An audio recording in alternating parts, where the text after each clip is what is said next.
We're here today with Royce A. Singleton Jr. We're delighted to welcome him here to Southbridge this afternoon. Thank you, Margaret. Brought one copy of the book with me. You did say what I was going to say, something with which I was going to begin, and that is that the couple in the book are my parents, Becky and Royce Singleton.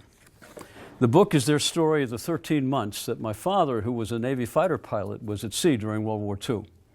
My parents were only married 7 months before he went to war. Neither I nor my siblings recall my parents talking about this time in their lives. I remember only one time when my father might have said something to me about the war. In the early 1950s, I watched several episodes of the television documentary Victory at Sea with him. Some of you may recall the series and the iconic musical score by Richard Rodgers. I was only 8 years old when I first watched Victory at Sea. It seems like it's likely that I learned then that my father piloted planes taking off and landing on a carrier. But I don't recall any conversation then or later that I had with him or my mother about the war. So my account of my parents' experience is not based on any information I learned directly from them. I was inspired to tell the story after reading over 200 letters that my parents wrote to one another during the war. I didn't know the letters existed until about 1990. In 2007, after my parents both had passed away, my youngest brother made PDF copies of all of the letters, downloaded them to a CD, and then sent the CD to all of his siblings.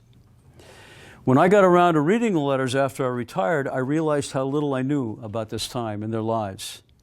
I also saw in the letters a love story of a couple living apart and maintaining a relationship under the stresses that were created by the war. As I filled in my knowledge of the Pacific War and conditions on the home front, there is a picture of my parents on their wedding day. But anyways, I filled in my knowledge of the Pacific War and the conditions on the home front. I envisioned a book with multi-layered narratives. The experiences of both my parents revolved around the Central Pacific Offensive, with my father directly involved and my mother attempting to follow the battles in the news. I therefore chose to make this offensive the integrative narrative for the book, and against this background to weave back and forth between my mother's life at home and my father's life at sea. I drew upon several naval histories to describe major battles. To describe my mother's experiences, I relied almost exclusively on her letters.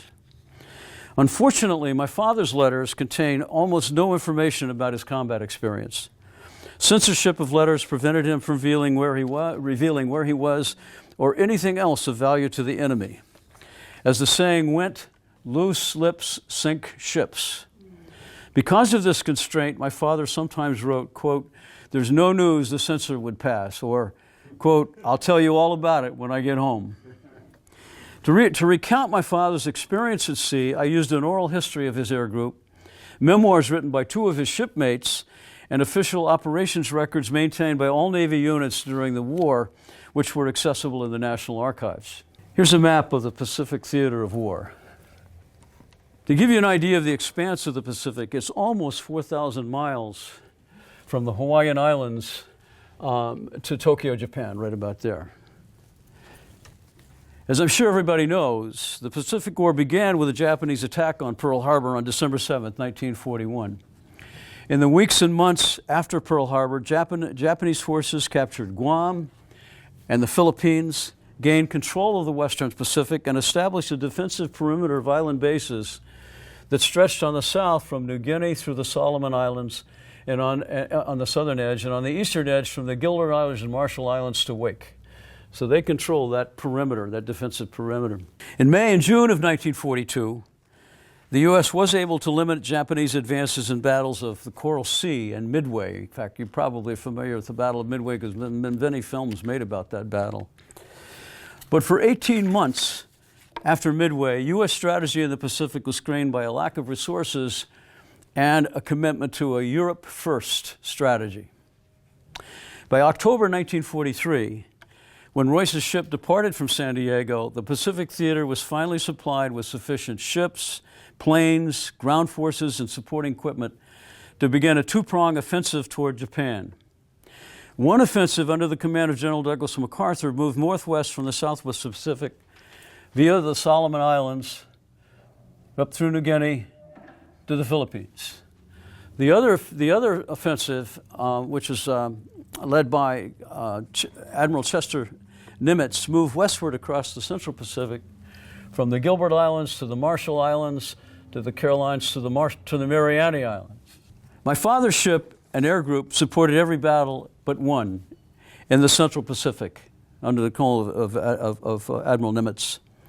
They were there for the first amphibious landing at Tarawa in the Gilberts, right here, to the landing at Leyte, which is an island right in the middle here of the Philippines. My father flew the Navy's top fighter plane, which is the F-6F Hellcat. The Hellcat was developed after the attack at Pearl Harbor and went from an experimental stage to operational employment in less than 18 months.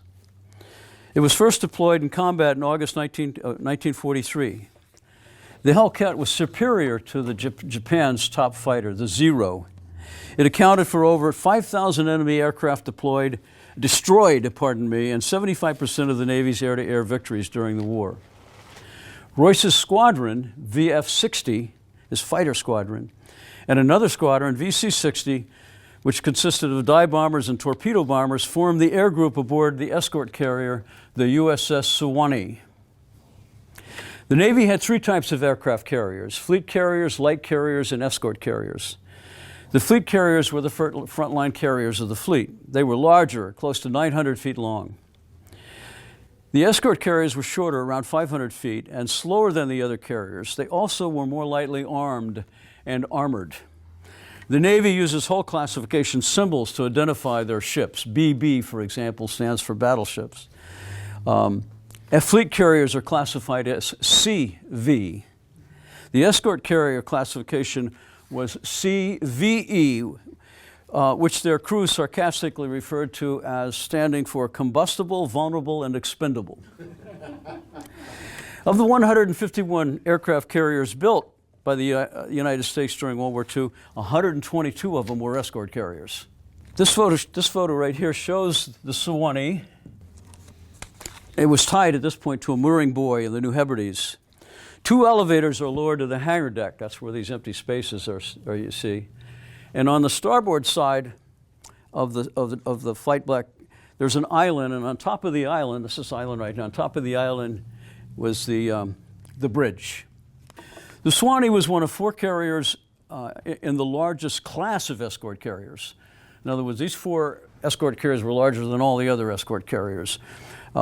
Together, their unit was known as Carrier Division 22.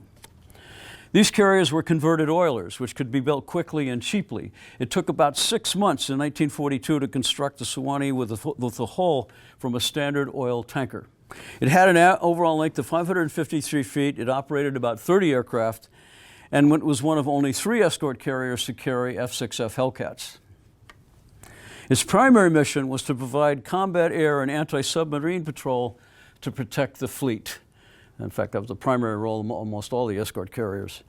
During amphibious landings in the Pacific War, Royce's fighter squadron also often strafed enemy installations in support of ground troops. Takeoffs and landings on a carrier were hazardous, and they required precision. When taking off, planes were hooked to a compressed air catapult that accelerated them to flight speed. When landing, they were rapidly decelerated when the plane's tail hook caught one of a series of arresting cables that ran across the flight deck and were raised 5 or 6 inches during landing. During World War II, pilots were dependent on signals from landing signal officers, LSOs, standing on the front of the deck. Using a pair of paddles, LSOs communicated to the pilot whether a plane was too high, too low, too fast, too slow, and so forth. Accidents were not at all uncommon. Before they reached their initial destination, Royce's Carrier Division lost 11 planes overboard from one cause or another. Fortunately, none of those losses were from his fighter squadron. In fact, operational losses actually exceeded combat losses during the war. The Central Pacific Offensive targeted military bases in the island groups. The first targets in the Gilbert Islands were Tarawa Atoll, where the enemy had an airfield, and Macon Atoll, where there was a seaplane base. As you may know, and I didn't know, an atoll is a ring-shaped coral reef island or chain of islets that encircle a lagoon. Royce's carrier division supported the invasion of Tarawa. On November 18th, 1943, 2 days before D-Day at Tarawa, which would be Royce's first combat experience, he wrote a letter to Becky. This is what he said. "My dearest Becky, tomorrow is the 19th and your birthday. I intended to write you a nice long letter then, but it looks like I may be busy. I know you will not mind my writing it today. During the past month, you have been in my thoughts and heart constantly. I've thought of 1,000 things to tell you, but as you already know, they leave my mind when I pick up paper and pen. Today, as best I can, I shall tell you some of them. I would tell them all, but I know I won't be able to bring them to mind. On board a carrier, a pilot has a lot of time to think and reminisce. I've been remembering things that happened to me in the past, when I was a little boy, when I was with you. I must admit my life has been a very happy one, as you have made me happier than anyone or everyone else possibly could. Although you know I haven't been too decorous in my religious affairs lately, my darling, I thank God many times that I was able to acquire such a wonderful person as you for my wife. I think of the many times I could have been nicer to you than I was. Although I was always done what I thought was right at the moment, I know there were times when I was not fair. Many times I have thought of your becoming a mother. I must admit that I have imagined us years hence, with kids in school, etc. I wondered just how I would go about bringing them up to be the kind of men or women that parents, we, and everybody would be proud of. Now I know why everyone has visions of his or her son growing up to be president. I don't see how ours could miss, personally. I know this won't get to you for several weeks. When I get back to the States, I'll be able to tell you why. Until then, I hope you will not mind too much the infrequent intervals at which you receive mail. I am in that same predicament, having received only 6 letters since we left. The ones I get are really dear to me, and I have read them all many times. I'll be glad when I have put in a long enough stay out here to be ordered home. I don't dislike what I'm doing. In fact, I enjoy it very much. But compared to being with you, it stinks. I must close and go play volleyball. Treasure this letter because you know it's very hard for me to write one like it. It's not that I mind, I want to very much. It's just that it's not my nature, I guess. I love you more each day, and I want you to know it very much. Take good care of yourself, and let me know what you have heard from the doctor. Yours always, Royce. Well, 2 days later, on November 20th, 12 Hellcats, one piloted by Royce, took off from the Sewanee at dawn. Their mission was to patrol the air over the transports and landing craft, and then to request assignment for targets for strafing. VS-60 was ordered to strafe beaches where the enemy still impeded landings by Marine troops. The Tarawa operation was the first amphibious invasion against a strongly fortified beachhead. Batio Island, where U.S. Marines landed, was well protected against attack, with numerous artillery and machine gun emplacements, many of which were impervious to all but direct hits from heavy shells. A massive pre-invasion aerial and naval bombardment of the island was not nearly enough, leaving dozens of pillboxes, bunkers, and emplacements undamaged. In addition, low tides prevented landing craft from moving across the coral reef that fringed the island. Consequently, the assault was particularly bloody. In 76 hours of fighting, 980 Marines and 29 Naval Medical Corps men were killed, and another 2,100 were wounded in action. The Japanese suffered an even greater loss. Indoctrinated to defend to the last man, 4,700 lay dead. Only 17 wounded Japanese surrendered. After Tarawa, Royce's carrier sailed to Pearl Harbor and then unexpectedly returned to San Diego, where they rehearsed at San Clemente Island for their next battle in the Marshall Islands. They did not know how long they would be in San Diego or how much leave time they would have. And Becky, much to her dismay, stayed in Oklahoma City. While Royce was at sea, Becky was living at home, pregnant, working, managing the finances, preparing for childbirth, and then becoming a mother, all while planning for a future with her newlywed husband. She went back to work in an office job at Oklahoma Natural Gas, where she and Royce had worked before the war. It was where they met. Her early letters described her job, visiting Royce's parents, an initial appointment with a Navy doctor regarding her pregnancy, and Christmas shopping. She started shopping early, she said, because of rumors that clothes would be rationed. Becky had not heard from Royce for over a month when she received Royce's birthday letter, which I just read to you, and a telephone call from San Diego a few days before Christmas. On Christmas Eve, she wrote, Royce, "Dearest Royce, talking to you was wonderful, and I had been so afraid I wouldn't hear from you by Christmas. I feel like I've already had my Christmas now. That was by far the best Christmas present you could have given me. Just hearing your voice, darling. I haven't calmed down yet. Junior certainly protested at all the excitement. Nobody would believe at first you called me. I stayed home every night since. Didn't even go to the gas house party because I didn't want to miss you if you called again. Hoping that you would let to come home was too much to ask for, I guess. But I couldn't help but dreaming about it a little. You must have spent the whole night getting your calls through. It must have meant quite a bit to you to talk to us, darling. I wish I could tell you how much it meant to me. Getting your letters and then the call was almost too much for me. I was on the board next day with Francine helping to work the mail. I told her if anything else happened to just break it to me gently. I didn't think I could stand the shock of anything more. Here it is Christmas Eve with you no telling where and me here with a baby. Well, actually, I wish the baby were here because it would be such a comfort. Things weren't meant to be this way, for you to be far away, but as long as the war goes on, we'll have to make the most of it. Maybe next year we can be together for our baby's first Christmas. Won't that be wonderful? I can just see what Santa Claus brought him. He won't understand then quite what it is all about because he'll only be 9 months old, but he'll probably get everything imaginable. Darling, my birthday letter was wonderful. I'll cherish that the longest day I live. Because even though you don't break forth so often with sincere things in so many words, it was every word of it, you. Royce, I thank God too, many times that you are my husband. I realize more every day how very much I love you, darling. When we get together again, I don't believe anything could ever come up we couldn't cope with. That bond between husband and wife grows stronger day by day, doesn't it? And I think this separation will only strengthen us more. I'm very tired from getting ready for Christmas, so I'm closing for tonight. I'll write again tomorrow. I'm spending most of the day at your house. Let me hear from you soon.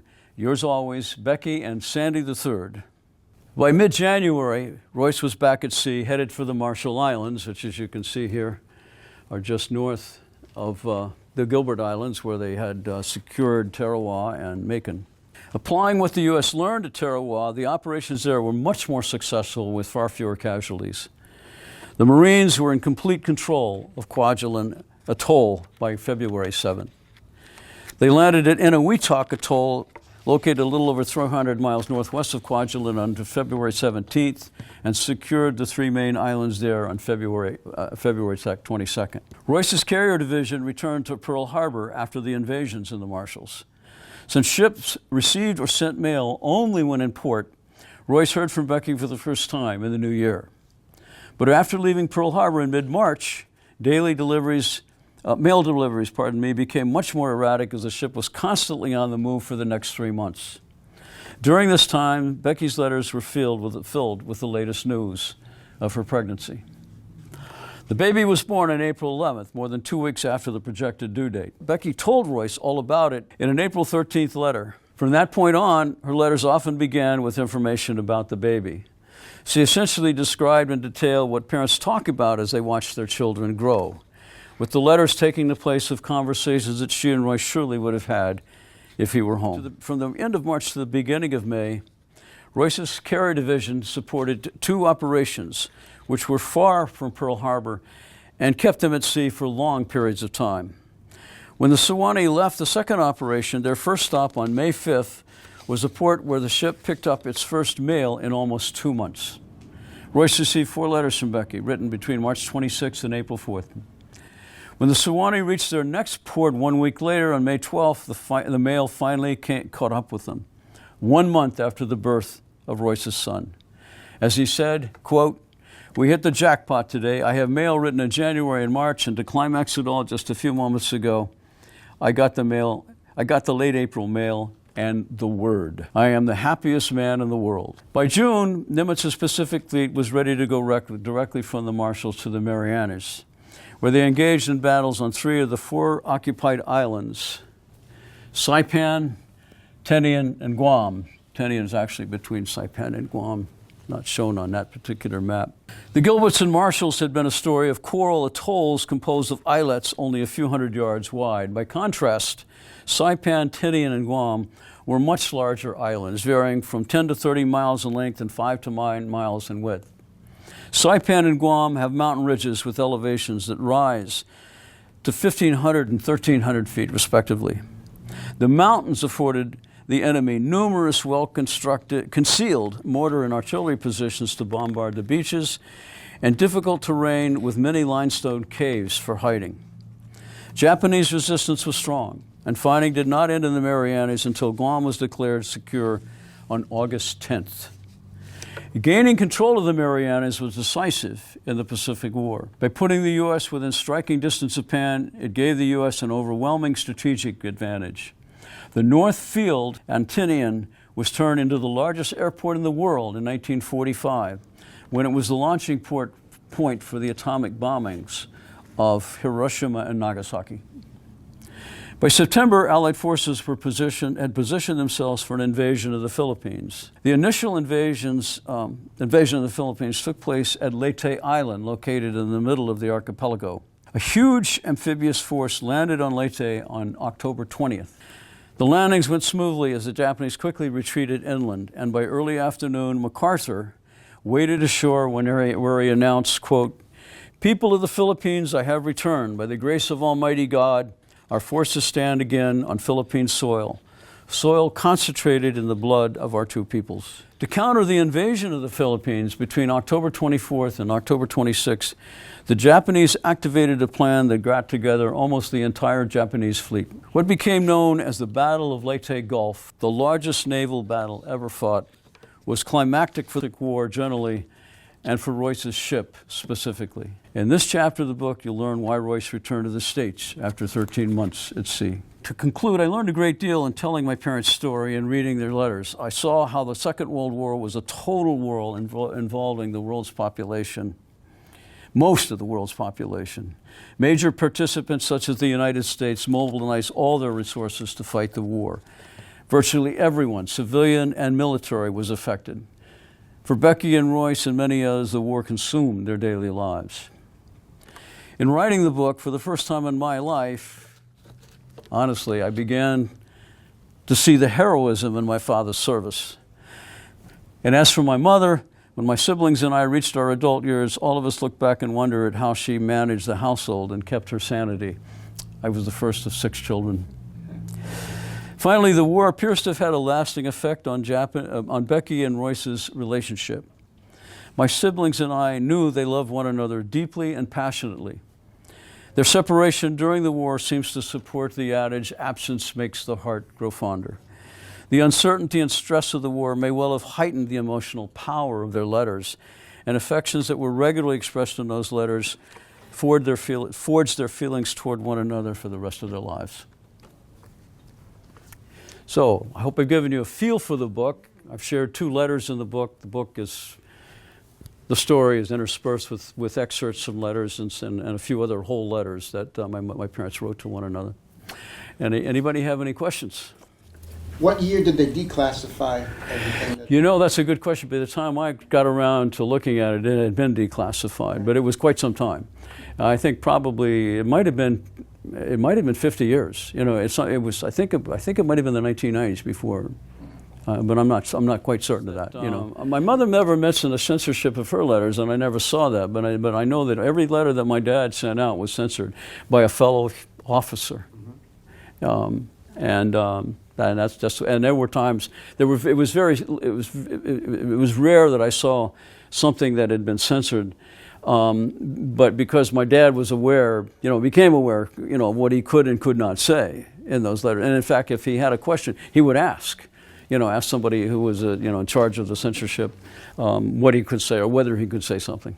For example, he had an accident when he landing at Guadalcanal at one point, and he didn't know what he could say. And he mentions in the letter, he couldn't tell exactly what happened, but but.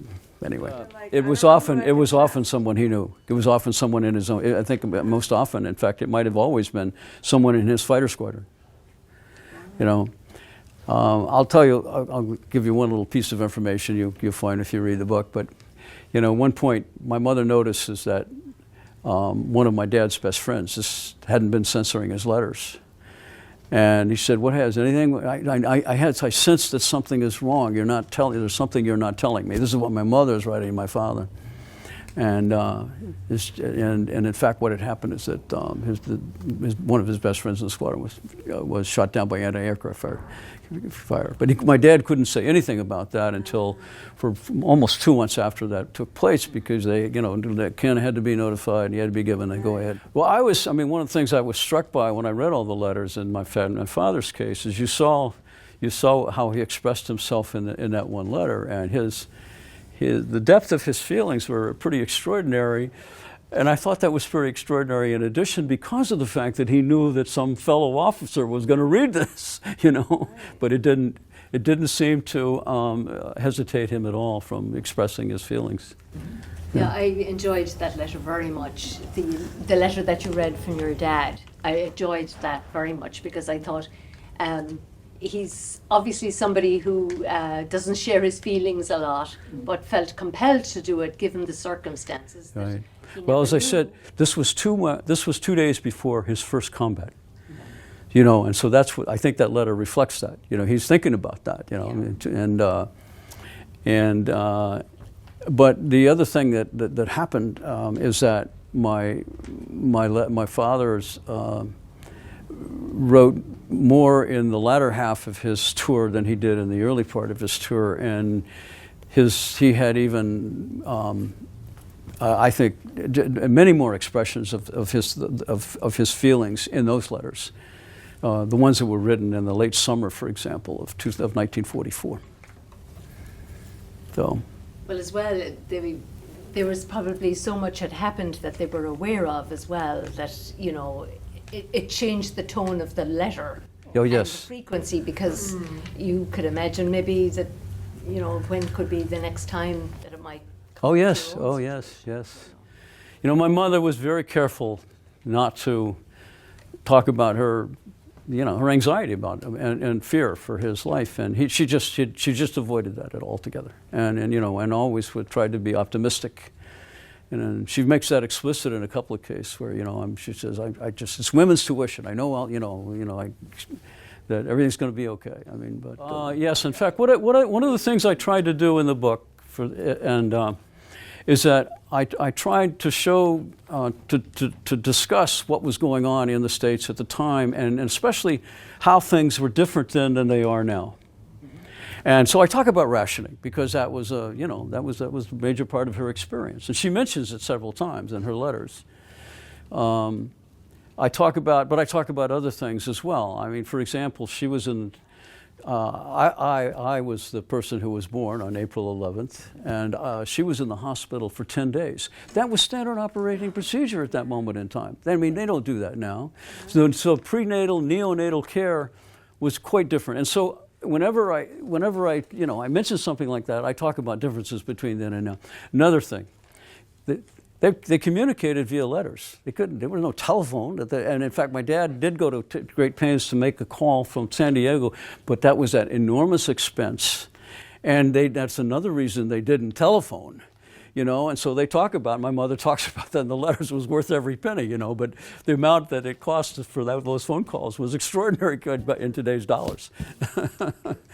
I talk about, she goes to films all the time. Movies were much more popular then than they are now. Far more. And of course, they were less expensive. You got more for your buck. You usually saw a double feature. There were newsreels at the 50s of the war, and that was one of the few ways that people had of seeing visuals of the war. Was to go to the movie and see a newsreel. There's no television, you know. So one of the things, again, I do in the book is I repeatedly talk about.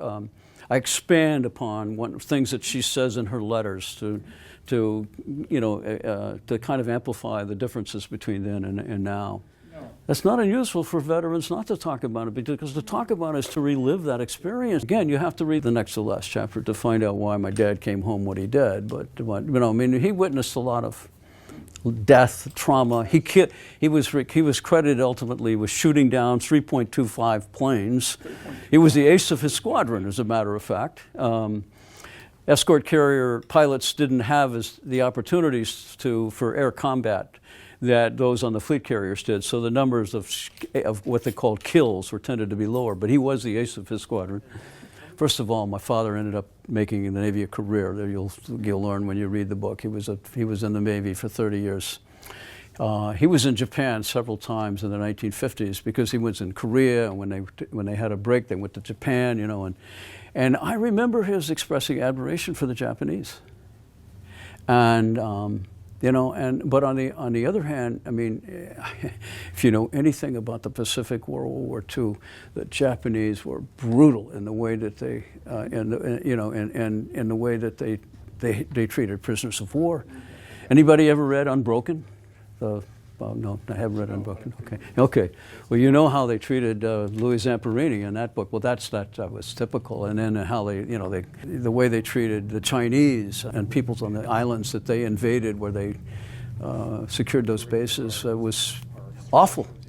You know, but he, of course, he didn't witness that directly like a Marine would have. He didn't fight. You know, it's a little bit different when you're in a plane. But I do remember. That's the only thing I remember is his saying that he did have respect for the Japanese, that he admired what they had done since the war. You know, but that's it. You know. I don't think my dad read. I do. He must have read some. My dad was a history major, and he did read. You know, he read a lot. I mean, he read that. You know, and but I don't. You know, I don't remember him distinctly reading a lot about the war. I remember him. He finished his degree when he was in the Navy at the University of Maryland, and I remember him taking a course by a professor there who had written a book about Pearl Harbor. At dawn they slept is the name of the book, and he took a course from the guy who wrote the book, and I know he read, and you know, as I say, when Victory at Sea came on, this was a very well done documentary series about the Pacific War.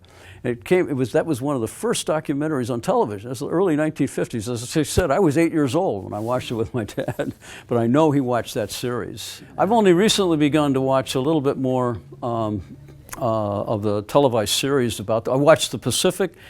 I watched, which was followed the Marines in the Pacific War, and then what's the one that made that? HBO made that, and they made one earlier than that.